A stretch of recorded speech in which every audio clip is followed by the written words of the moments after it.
Maybe you're not getting into real estate because you want to quit your job today, but you want to quit in a year or in a decade. Today's guest is going to explain how he used real estate to create a safety net in case the stress of 24-hour emergency room shifts ever became too much to handle.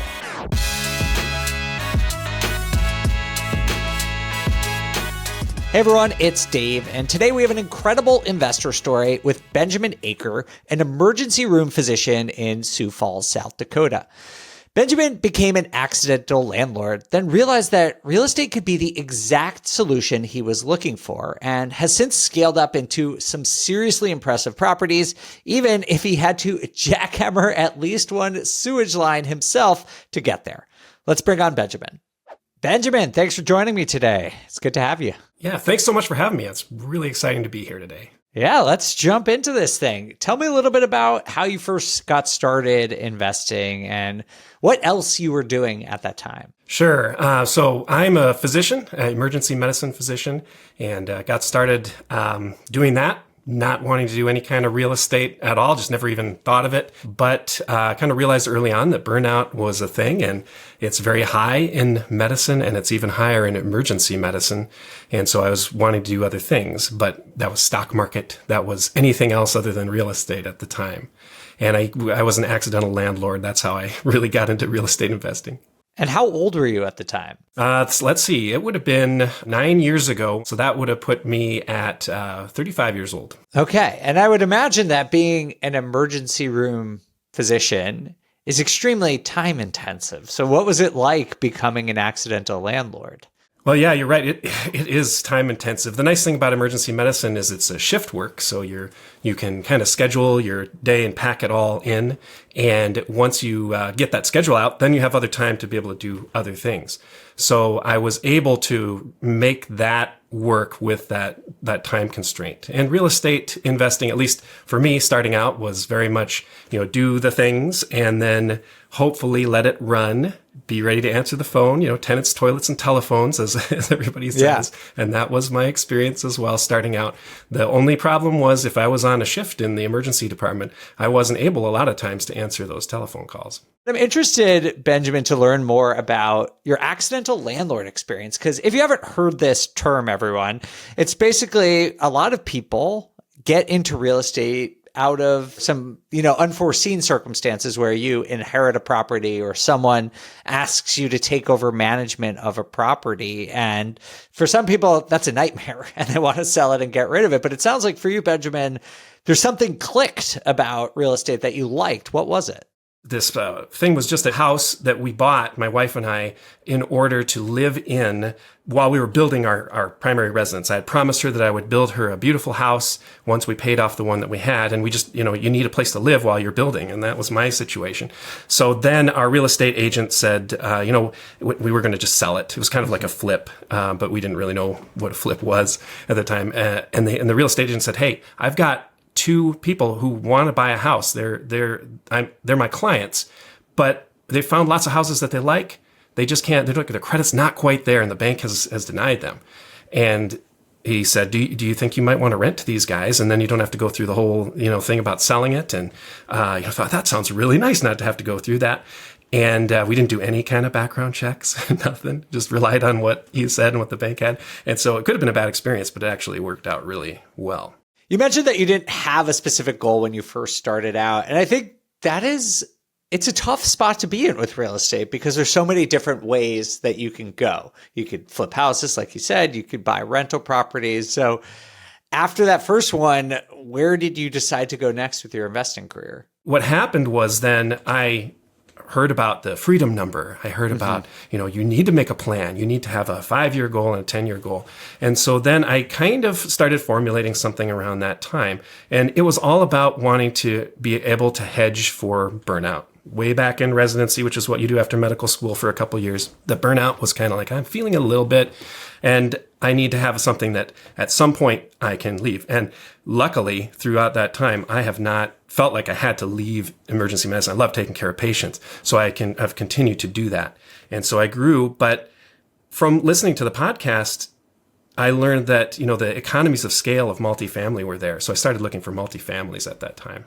I want to touch on something you just said before we talk about multifamilies, is just about liking your job and wanting to stay in it. Because I think for a lot of people, especially guests who come on the show, people, their whole goal is to quit their job, or, they want to go full time into real estate investing. But it sounds like for you, you want to hedge that, which makes sense to me. But it sounds like you've never just thought, hey, I'm going to get into real estate so I can quit being a doctor, right? Right. I was never at that point where I just have to get out of it. And I know some physicians and even other careers where people just, they're just burnout and they're done. They need to get out. And oh man, I'd hate to be in that position. Some people are, and they have to deal with it. And you can get into real estate from that. But if you can keep your W-2 for as long as you can, as many people have talked about on the show, that, that gives you a great way to get the bank loans. There's just so many more doors are open for you if you can keep that.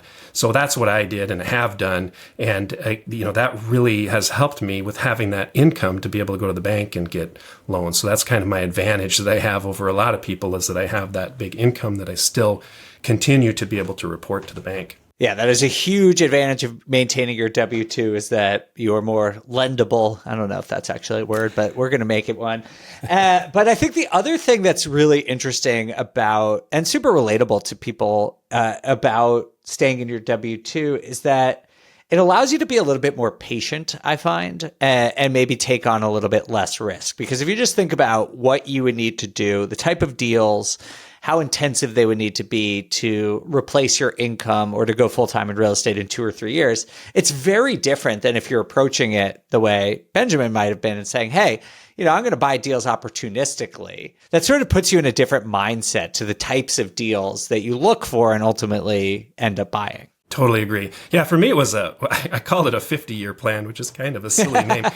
Yes, it was when I turned 50. Oh, okay. Yes, yeah. 50-year-old plan, not 50 years from now. Not when I'm 100 years old. But, yeah. When I turned 50, that was, and I wrote a thing down. I was just like, when I turned 50, I don't want to have to work in the emergency department anymore. So, people that listen to this, if they take home that one thing, if they can think about, when in the future do you want to be able to leave what you're doing? Not necessarily that you're going to leave, because hopefully you still like what you're doing. Maybe you love what you're doing and you're just looking for something on the side to prepare for the future.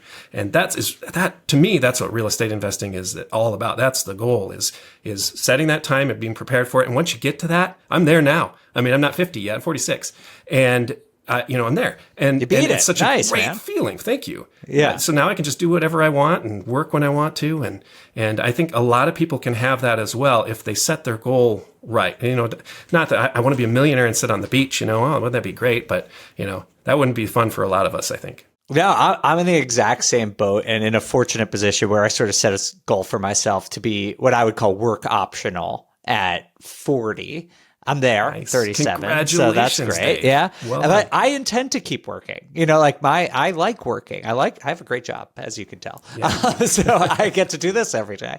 So now I've sort of readjusted, and I was planning to sort of deleverage my portfolio and lower risk around 40 years old, but now I'm pushing that back out a little bit, and I'm willing to take on some bigger projects because I want to keep working. But I think what you said a few minutes ago about time horizon is just spot on. And just, 15 years, if you look at that time horizon, you can accomplish so much in real estate in 15 years. And I know if you hate your job, that sounds like a really long time. But if you're someone who can manage it and can stick with it for a while, I think that 15 years is like a totally realistic goal to be able to replace your income, really whatever income level you are. And so it sounds like it only took you, 7 or 8 years though? Yeah, right around there. Do you attribute that to going into multifamily because of those economies of scale? Yes. I mean, that and just real estate in general, because I think people can do it with single family. If they wanted, just a house, they can amass a group of houses. But exactly like you said, the economy of scale, I learned from this show that, and then I went ahead and bought a 6-unit in a small town outside of Sioux Falls, South Dakota.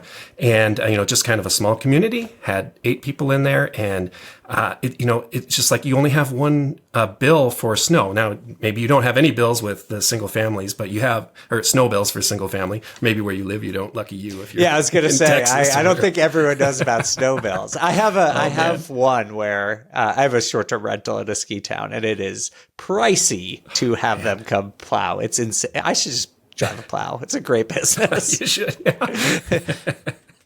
It's time for a break, but we'll be back with more of this week's investor story in a few moments.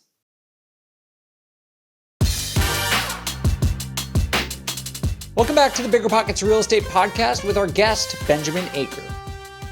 So wait, that 6 unit, was that your first one after the accidental landlord, or did you do something in between?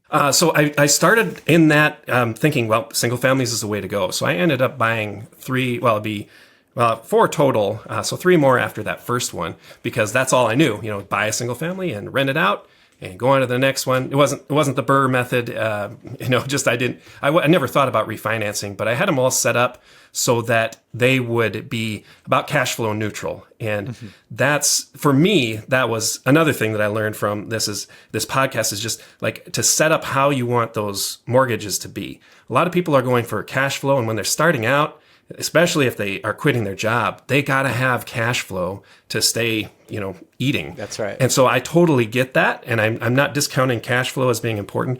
But for me, and for I think a lot of people that maybe don't realize it, equity is the way to go. And you want that. So I've got an income right now from my W-2 job. I pay ordinary income tax on that. And when I do real estate investing, unfortunately, it does not help me offset that. And if I'm taking income from that, it's going to be just more income that I'm paying that tax on. So it's not capital gains tax, it's ordinary income tax that I have to pay. And I'm at a high tax bracket. And it doesn't even matter if you're at a high tax bracket, whatever tax bracket you are, if you increase that income, then you're going to go potentially to a higher one. You're paying more money on that than otherwise. So I'd rather have that money coming into me when I don't have the W-2 income. So I want to be building that equity right now. So I set all of those loans up to be about cash flow neutral, knowing that I could float something, loan to the project if the AC unit went out or whatever. I could do that. Another benefit that I had with my W-2 job. Well, it's exactly what you said. A benefit of having a W-2 job, but you were able to craft this strategy because you had that time horizon, right? Like you knew this plan to be retired by 50, the 50-year plan allows you to make those decisions, right? You could say, hey, when you were just started, it sounds like you're in your late 30s, you were saying, hey, I don't need the cash flow right now. And so the deals that I select and the deals that I design, like you didn't just select these deals, you created the mortgage in a very specific way to support that long-term goal rather than just doing what, a lot of people on social media or in the forums or on this podcast have saying that you should pursue cash flow. And like Benjamin said, there's nothing wrong with cash flow, but it's ideal for people who have a short time horizon. And time horizon is just how long till you want to live off your investments. So if you have a short time horizon of 2 or 3 years, go for cash flow. That's super important. But if you're like Benjamin and you've thought far enough ahead to know that I'm not going to need this cash flow for 10 years or 15 years, you can make totally different decisions. And I think I'm sort of on the same page as you, Benjamin, that when you have that longer time horizon, pursuing equity is a more efficient way to build overall wealth if you have your expenses covered from your normal income. I totally agree with that. Yep. The equity for many of us is the way to go. And long term, that's really what I want and what I think a lot of people should be wanting and going after as well. For sure. And I should also just mention that could change over time. Like my first deal, I was waiting tables and I really wanted the $300 a month of cash flow. That made a meaningful difference to me in my life at that point. Fast forward, I got a higher paying job and I didn't need the income anymore. And so then I could start pursuing equity more in my deals. And so I just encourage people to sort of think about where you are in your life and your own personal needs and not just, listen to whoever's saying, oh, you need cash flow, or it's just about equity. There's no right or wrong answer. It is about your own individual preferences and your own financial circumstances. So This is super cool. So you went from accidental landlord, 3 more single families, then you went to a 6-unit? 8-unit. Yep. 8-unit. I think I said 6, but yes, 8. 8-plex. Okay. And then where'd you go from there? So after the 8-unit, I don't know if it was after or before, but I got into my mastermind group. Okay. I got to say, that's another huge benefit from BP. Thank you to everyone at BP who came up with this idea with Brandon Turner's 90-Day Intention Journal. Yep. That was in 2019 when that first came out, and I bought that. And it's a great journal. I went through it. But what BP did at the time was they would hook you up with 4 other investors that were kind of in a like-minded area. And got with a group, and three of us are still around. We're still meeting every Wednesday. Really? That's so cool. I know. Oh, so shout man. out to Pete and Rob. I mean, these guys are great. And, they were they're in single family, multifamily kind of starting, and we just able to bounce things off of each other. And I remember talking about multifamily with them, and, I don't know if it was, whose idea. I mean, that's part of the mastermind, is just this one group mind thinking together. So cool. It's so cool. And so we've just really, and all 3 of us have just really taken off with what we're doing. And for me, it was multifamily. And that's I credit them a lot, and BP for getting us hooked up. We're still doing it after all these Man, years. I gotta say, I remember before 2020, I never really made content for BiggerPockets. I've been working there since 2016, but I was like more in the operations part of the business, and I was involved in creating those mastermind groups. I love hearing that this was so impactful for you. It makes my day.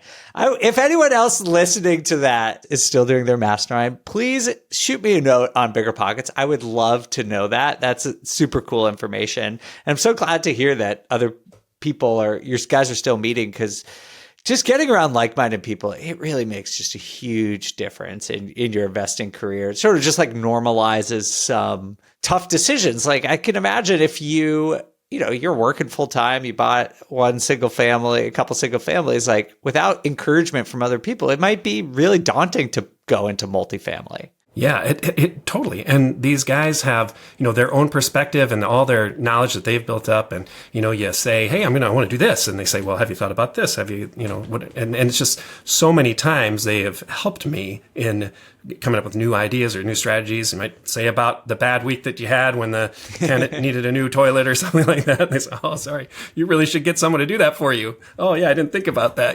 Get a property manager. Any kind of these ideas. It's just been wonderful. Oh, that's great. And so that was 2019 when we started the mastermind. During the pandemic era, were you buying multifamily? Yes, I was in multifamily and started selling off the single family just because it's hard to do 2 different things at once.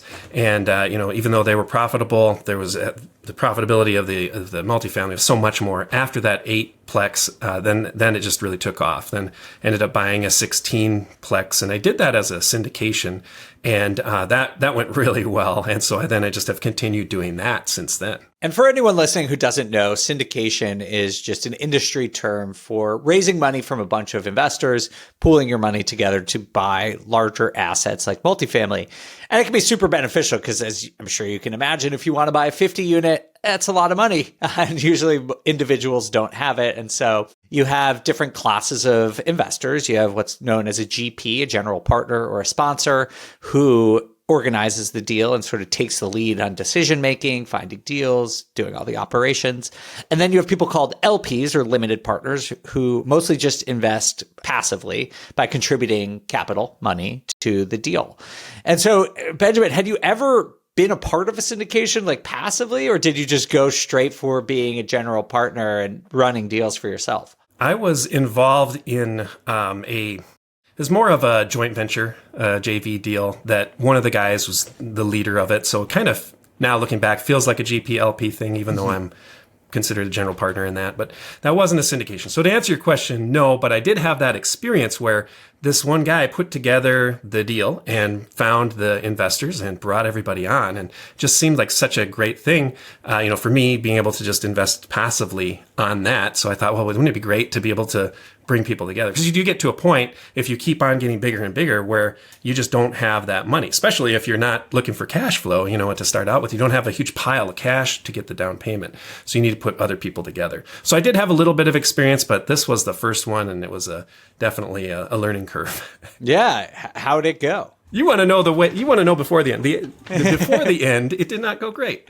The end was good. I'd love to tell you about that. But it was a 16 unit, and it was owned by a nonprofit organization that helps people who are kind of like a halfway house kind of a thing. So people who are down on their luck had some trouble, and they can't get maybe either the money or they don't qualify to rent in other places. So they would help those people out. They would get grants, and then they owned this place themselves and they subsidized it.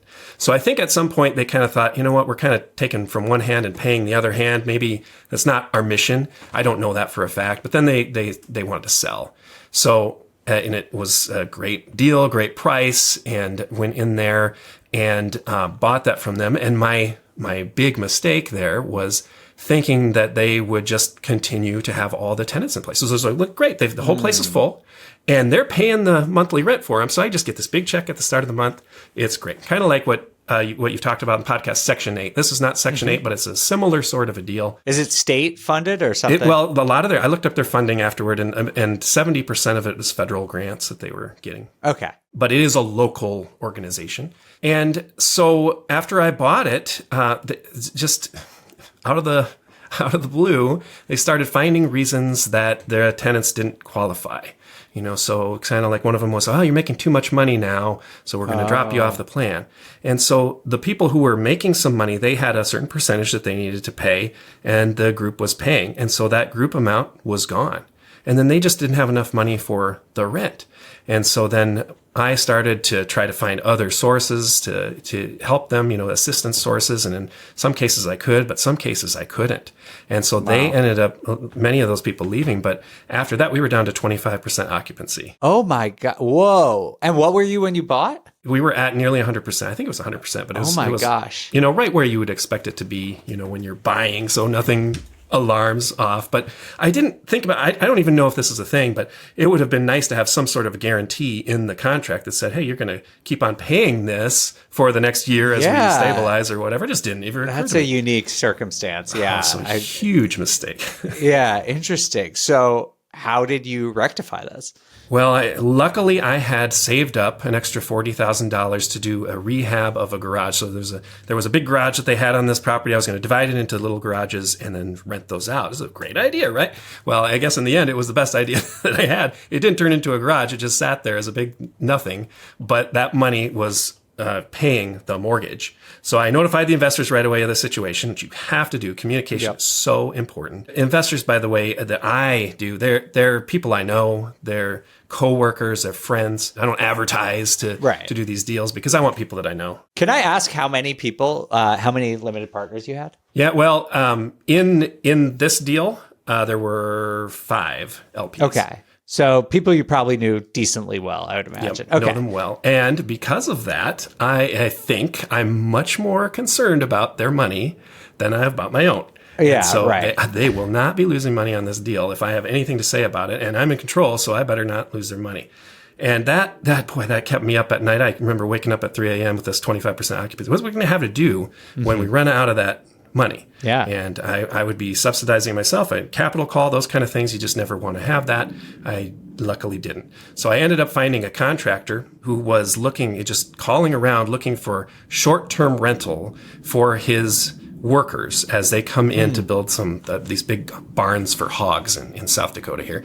So they'd bring them in, they'd stay there for a few months, and then they would go. And he wanted 10 units. And I thought, oh, this is going to save me, But the one thing that stopped me, and I'm glad I did it, was I thought, what is going to happen in 6 months when he moves out those 10 units? I'm gonna be right back here. Yep. Desperation leads you to do some dumb things, but luckily I didn't do 10. I said, we're going to do 4 units. So, that 4 units would bring us up to 50%. That was enough to keep us just in, above water. And so we got them in there. And I remember this, the last real big thing was that the sewer had backed up in one of those 4 units that I wanted to get these guys in. And he needed to move in on Monday because they were going to start working. And this was Friday. Sewer's backing up. And I could not get a plumber out there. They just, not the weekend, there's nobody. And this was a pandemic was kind of in around. I can't remember exactly the dates, but it was just hard to get contractors. And so I had to go in there in that basement unit and rent a jackhammer out the floor. Oh my God. To the sewer line. And I was digging around in the sand that's underneath the cement with my screwdriver, just kind of trying to see. And I hit that pipe, and this hole just filled up with black ooze from that. And I thought, well, it's going to go everywhere. So I start bailing this out into the bathtub was right there. So I'm bailing it out of the bathtub, and finally it stopped. And then I got some Fernco fittings, which are these rubber fittings that you connect pipes together. And I replaced that pipe. This was Saturday. Oh my gosh. And then I poured cement that evening. The next day I put sticky tile floor on and reinstalled all of the fixtures and had them in there on Monday when I had to go back to work in the emergency department. So that was you triaged the situation, and that was an emergency. Yes, it was. It was an emergency. Wow. So, but it sounds like eventually you made this all work. You made everyone whole. Do you still own that property? No, we sold it. So Okay. I wasn't even, when you do a syndication, you oftentimes will have a horizon, which is telling the investors, hey, we're going to sell it. They want their money back at some point. Money goes in there, becomes very illiquid. And then you want to tell them, hey, I'm the one who's making the ultimate decision. When I think the time is right, I'm going to sell it or refinance it or do whatever. Some people refinance and keep it forever. But this was, we're going to sell it. And the horizon on this was 5 years.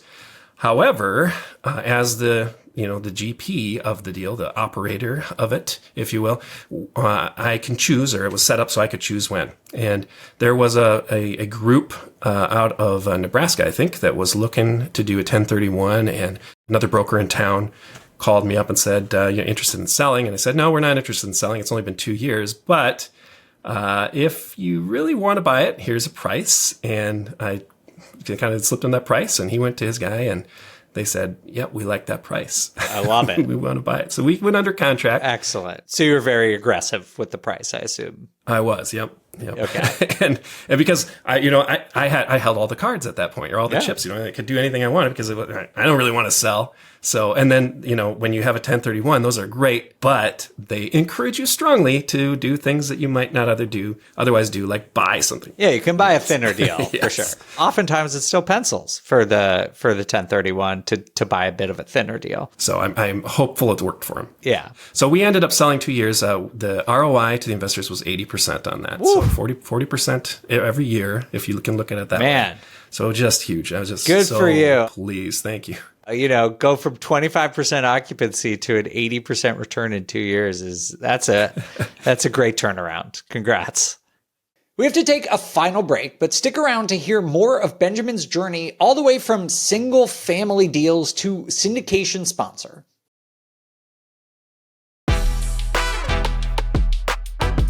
Let's jump back into this week's investor story. So what's happening with you now, Benjamin? Obviously, the investing climate has changed. What are you doing with your portfolio these days? Still doing the syndications, just had that great experience and doing more. So we, a partner that I had found on BiggerPockets and met, by the way, vet your partners. He's a local partner. And we met a bunch of times, kind of talking it over, wanted to work together. So he's kind of the operations side of things. And so he found a couple other deals, actually. So a 32 unit and then a 56 unit locally. Wow. And so we've done those now. So can I ask you how you met on BiggerPockets? So he found me just on the forums. So I am active on the forums. I like answering questions. I think even starting out, just if that's something that you want to do, just get in there and ask a question, or maybe you have an answer to a question. Just get yourself out there as just being helpful. I think that's all you got to do. Don't say, I want to do a syndication. I guess you can say that, but people don't normally have a lot of advice for that, but they do have advice if you have that issue and, some problem and solve it. And it's just a great community for being able to do that. And it's free. Just go do it. Yeah. If you're waiting to find a partner to answer a question, just go do that for free. So, okay. I'm curious though, because I talk to a lot of people and I hear about really interesting deals and partnership opportunities. How did you vet this person who approached you to partner with? Yeah, that's a really good question because you have got to do that because you're making $1 million decisions, multi-million-dollar decisions, and you don't want to have the wrong person. So looked at his track record, and so both of us had a little bit of a track record at the time, and I said you got to open the books and show me, and I did the same for him. So look at the books. Now I don't know that there's anything that you can do to be 100% certain, but one of the biggest ways to do it is just meeting multiple times and looking at the numbers. And, if the person that you're meeting with can explain those numbers, you have questions about, well, where did this money go here, whatever, then that's a good thing. That doesn't mean they're great. It just means that they're not terrible because of that. But if they can explain that, or there's some other issue that you have that just, they don't give you a satisfactory answer, then that's, you got to be, what do they say, slow to hire, quick to fire. Exactly, so yeah. Kind of the same way with a partnership. Be patient. Yeah, for sure. Yeah. I love that advice about opening the books. I think that's super important to just dig in. How profitable are you? How have you operated your business? Especially with these large syndication deals where, these are more complex deals. The operations are more complex. The financing is more complex. The lack of liquidity, the additional investors, you got to see if the people can do it at that point. I think if you're partnering with someone on your first single family, it's a little bit different, but I think that's excellent advice there. So what are the syndications? Are you in South Dakota still? And how are deals looking there? Because multifamily is all over the place these days. Yeah, totally. So everything's in South Dakota, except we just closed on one in North Dakota up in Bismarck.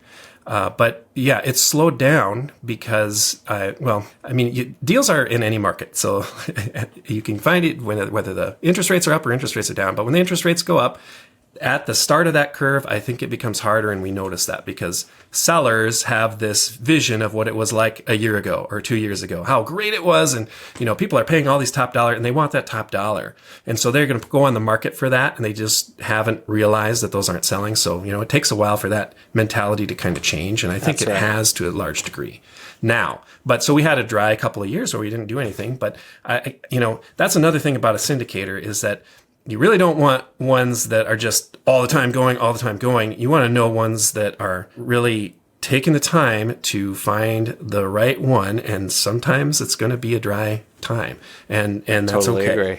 And so now I think that it's starting to come back. We bought this. So the last one was Bismarck, was 226 units now. So we really went big. You went big. Okay. Yeah, closed in August, and we're stabilizing it right now. Awesome. Good for you. Well, Thank you. Tell me, was this deal on the market a long time, or how'd you find it? It was an off-market deal. Another one found by my partner, Austin, and his group. So he's just great at I'm not so good about finding deals. I'm much better with the investor side of things. So that's another great synergy. Don't find somebody that does the exact same that you do. Totally. Because why would you need anybody to help there with that? But so he found this. So he was just looking up in the area, knew some property management companies that were in the area, knew some brokers, and just talking to people, just networking. And he's fantastic with that. Oh, that's awesome. Good for you. All right. Well, Benjamin, thank you so much for sharing your story with us. This was a lot of fun, and congratulations on all your success. If anyone wants to connect with Benjamin, we'll put his contact information below, but it sounds like we can find you on the BiggerPockets forums at the very least. Sure can. Yeah. Thank you for inviting me onto the show. It's been an absolute pleasure and a dream of mine for many years. So that's great. Well, thanks again, Benjamin. This was a great, fun conversation. And thank you all so much for listening. We'll see you soon for another episode of the BiggerPockets Real Estate Podcast.